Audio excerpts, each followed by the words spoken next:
Good evening, guys, and welcome back to another episode of Let's Build the Ultimate Theme Park in Planet Coaster. Now, I don't care if it's actually evening time for you or not, I'm still saying good evening, even if it's morning for you watching this right now. Good evening. Is it midnight? Good evening. Regardless of your current time zone right now, good evening. Anyways, right now we're looking at our park and everything we've created so far. Last episode we made that brand new restaurant we just looked at, and we finally finished our gigantic lime green Space Mountain roller coaster. Now I've read through all of your comments and name suggestions for the ride, and I have picked a winner, but I'm not going to talk about it until a little bit later into the episode because there's some other things I want to talk about at the beginning of this episode.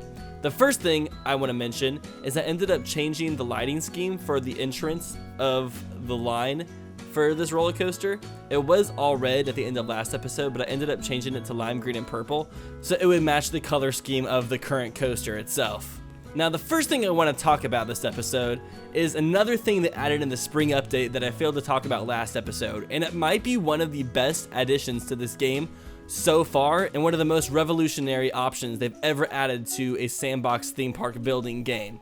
The new feature they've added that you can find in your game options is the option to disable ride and scenery collision.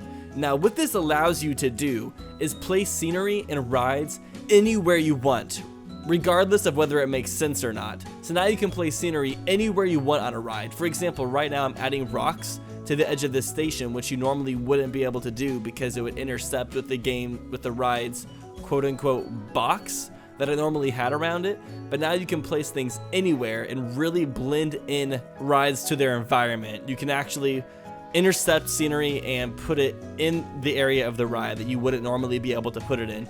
And that's not even just the edges, that is anywhere in the ride. So you can decorate and kind of customize these rides now too.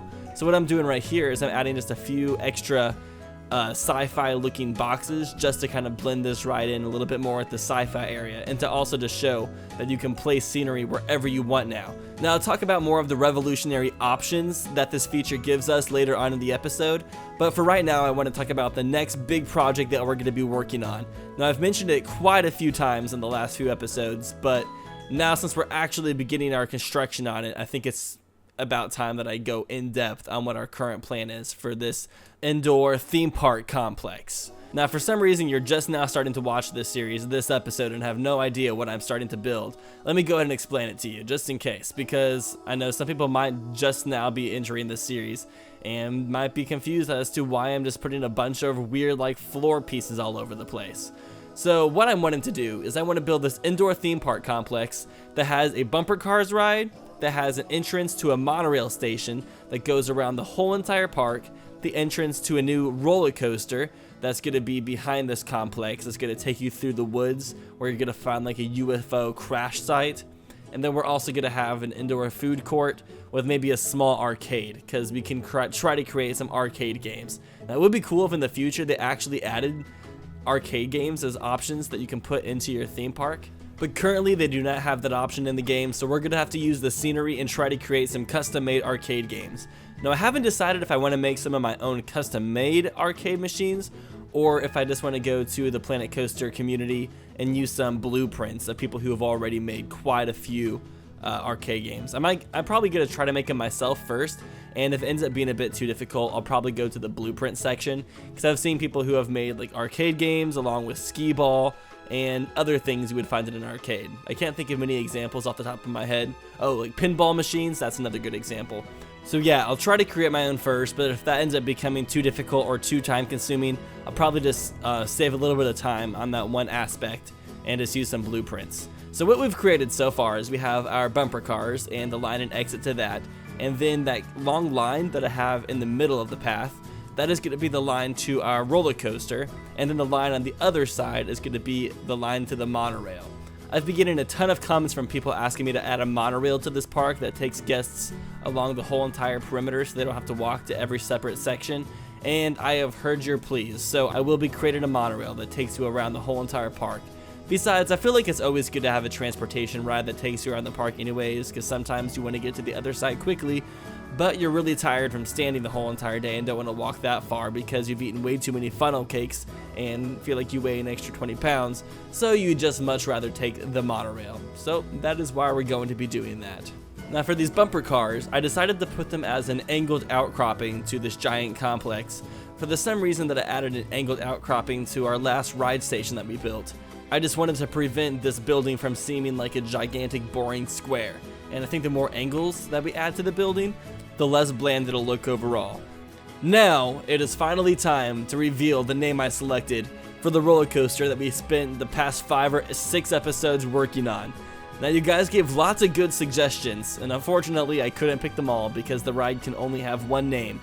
But I did narrow it down to my top 5 favorites, which I will reveal to you in descending order before revealing to you the name I ended up selecting for the roller coaster itself.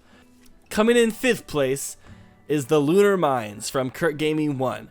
I like this name because you could just imagine the gigantic asteroid being a part of a giant moon rock, and the aliens are excavating it for different minerals so they can build their bases and stuff like that, because all of your base are belong to us. So Lunar Mines coming in 5th place. In 4th place we have the Alien Nest from Mermain 123.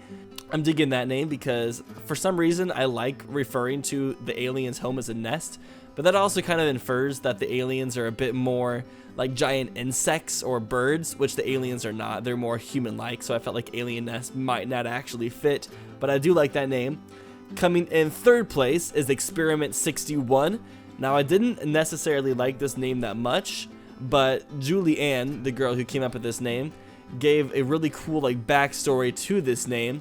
So Experiment 61 could be referring to the name of the experiments the aliens are conducting, and what the experiment is the aliens are trying to monitor the dopamine levels of the guests as they ride their gigantic roller coaster they created, and the roller coaster is like their giant experiment to measure such thing. So I thought that'd be kind of cool because you do go through like a laboratory and stuff before you get to the roller coaster, and you see aliens performing experiments. So I thought that was a pretty original idea that kind of combined alien experiments with the dopamine levels and adrenaline that you would feel on a roller coaster. So that was 3rd place. Coming in 2nd place is Quantum Entanglement from Simon SRS. I just really liked that name, especially the word entanglement, because the ride looks like a gigantic knot. And then quantum, I forget exactly what quantum means. Like I know about the basics of quantum numbers and stuff because I took chemistry last semester, but I still don't fully know about quantum physics and all that stuff. I need to study things more in life, but unfortunately I don't because I'm lazy. Anyways, the name I ended up going with actually comes from one of my friends who's been watching me build this park. It's my friend Cole. Me and him actually went to high school together, and then I didn't see him for about 4 years until my current roommate Jasmine started dating him. So he's been staying with us for a while, and he's been watching me build this park quite a bit.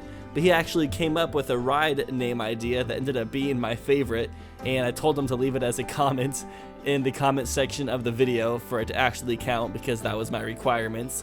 And so he did, and his username ended up really surprising me. It took me a second to find his comment because I didn't recognize his username, but it has to be one of the most angsty usernames I've ever heard in my whole entire life, because he said he made it back in junior high. But his username is the Death by Fire, which is just so that you can definitely tell he was a junior higher when creating that username for sure. It's almost as bad as Attacking Toucans. No, just kidding. Attacking Toucans is way better. Sorry, I'm kind of touching my mic as I'm talking for a second. My pop filter got really close to the microphone itself. But anyways, I need to quit blabbering. So the name that he came up with that I ended up choosing for the roller coaster is the Gamma Ray. I just thought that the name really fit because all of the lighting that we use on the coaster kind of reminds me of a gamma ray, and it just sounded really good as a roller coaster name. I don't know why, it just, whenever I heard it, it kind of just clicked. I'm like, you know what? That's a great coaster name for this coaster. Now, I looked up the definition of a gamma ray because I know what gamma rays and radio waves and all of those things are. That's another thing I studied in chemistry class, but I still didn't know exactly what it was. And the definition says that it's a penetrating electromagnetic radiation of a kind arising from the radioactive decay of atomic nuclei. Now, I don't really know what that means whatsoever, but I'm still sticking with Gamma Ray as the name for our new roller coaster. Now, I'm really sorry. People have even been reminding me in the comments because I told people to call me out if I forgot to do this, and I even forgot to do it this episode as well. But I keep forgetting to add the sign to the Manhattan Project that labels the roller coaster as the Manhattan Project whenever you enter. I keep forgetting to do that, and now I also need to add the sign for the gamma ray as well. That'll be the first thing I do next episode. I swear, I will not forget next episode to add those signs. I could still go and record it for this episode as well, but that would just require me to open up the game and my recording software and everything, and that's like a 10-minute long process to do, and it just doesn't seem worth it just to add those signs whenever I could just do it next episode. I know that's like a really bad excuse, and it's just like another excuse for me procrastinating, but that is why I have not added those signs yet, and I'm very terribly sorry that I keep forgetting to do that. Anyways, let's get back to talking about the thing we're currently building, because I haven't even talked about it for the past 5 minutes because we've been too busy talking about ride names. So for this building, I ended up putting these scaffolding pieces halfway up the wall. That way you could see into the building from the outside. I thought it would give the building a bit more depth to be able to see inside and outside the building, depending on where you are. If you're inside the building, you can see outside. If you're outside the building, you can see inside. That's some simple physics from Tyler Cedarwall. I'm not even sure if that's considered physics. If that was quantum physics right there. See, I'm really smart. That also involves some gamma rays. I'm the most scientific person ever. No, I'm just kidding. But I ended up putting those scaffolding pieces. That way it would just seem a bit more open. Also allow for... Sorry, I almost died talking right there. But it adds some air circulation to the building as well, and also just kind of adds more detail. And then I ended up putting lights in between each scaffolding piece. That way the building would look really cool during nighttime and also daytime. The more details you add, usually the better the building looks. And I'm not entirely sure how I'm going to do the roof of this building yet. That is another bridge I'll have to cross when I get to it. It's going to be pretty difficult because usually the larger the building in these types of games, the more difficult it is to come up with roofs for. Kind of makes me think of Minecraft back when I would play survival mode and try to put roofs, like really nice slanted roofs on my houses. That would always be one of the most time-consuming aspects of building houses in that game. And it'd be like the one part of the building you would hardly ever see, because if you're playing in survival mode, you usually looked at the houses from the ground, and from that angle you usually couldn't even see the roof anyways, especially if your building was 2 or 3 stories tall. But it was still like one of those extra features that was really nice to have. And also, it's been raining all day today, and there's some loud thunder outside, and you probably cannot hear it over the mic, but it's really distracting. Like, it keeps like booming. Now I'm working on this centerpiece section again. So for this big centerpiece, I have this gigantic rock outcropping that's also going to be kind of a cave that goes over the path. And then there's the spaceship on top. And then surrounding the spaceship, I'm going to put lots of cool lights and fountains. And the roller coaster that ends up going through this building, I'll put some trigger points on it that will have the fountains and everything go off as the coaster goes through the centerpiece of the path. I'll be building the coaster later this episode, so you'll know better about what I'm talking about then. But we're going to do some cool things for the centerpiece of this room. I overall just want to give the guests a feeling of awestruck whenever they enter this room, just by having the centerpiece be so cool, and everything else as well. Now I started building a little bit of the roof just so I could kind of get a feeling of what I would want to do for it. Didn't get too far, just built a couple rows. And then I started working on some more walls. Now this building is going to take a long time because I plan on adding lots of details like I do for everything I'm building in this park. And I did get quite a bit done in this episode just to start off. And what I'm kind of considering doing is working on this giant building every other episode. That way we don't get tired of working on it. So I'm thinking about working on this building for this episode. And then next episode, I kind of want to go back to the other side of the park. You know, when you first enter the park and you're in that plaza area. And right now we have a lot finished when you turn right and go into our sci-fi area. But right now you can't turn left. There's nothing over there. So next episode, I think we're going to start working on that and start building a basic foundation of what's going to be over there. Because right now it's just super empty. And then we'll kind of just switch between both projects every episode. That way we don't get bored of a certain project because we work on just that for too long at a time. Now I want to go back to that topic that we talked about at the beginning of the episode where they added those features where we can turn off scenery and ride collision. Now some of the things that this will allow us to do in our park are beyond amazing. Now it allows you to create things that are a bit more unrealistic in your park, but there's also tons of more things that allows you to be more realistic. For example, now whenever we build a river raft ride or a log flume, we can actually build it more into the environment, because for the river raft rides, the track for the river rafts used to kind of really stand out and look really bad in natural environments, and it would just look too intrusive. And whenever you're on those types of rides in real life, you're usually in a river that is built into the actual terrain or ground that you're in, but now you can actually do that. You can build your terrain and put rocks around the very edges that actually intercept into the track of the ride. So now it'll actually look like your rafts are floating in a small river or stream instead of like an actual pathway that's made out of concrete or something like that. So that's one cool feature you can do with it. Another cool thing is with log flumes. You can now intercept the base of a log flume drop into water or into a body of water, such as a lake or a pond or some man-made body of water.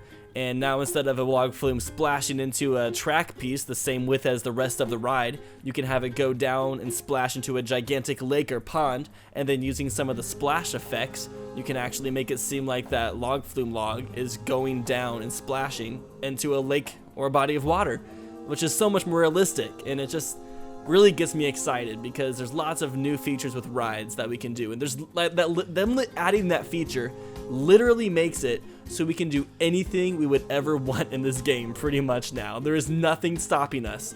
Now the only thing stopping you in this game is your imagination, because this game allows you to do everything else now. There's no limitations, and that just makes me even more excited about this game, and I can't wait to just create tons of awesome things.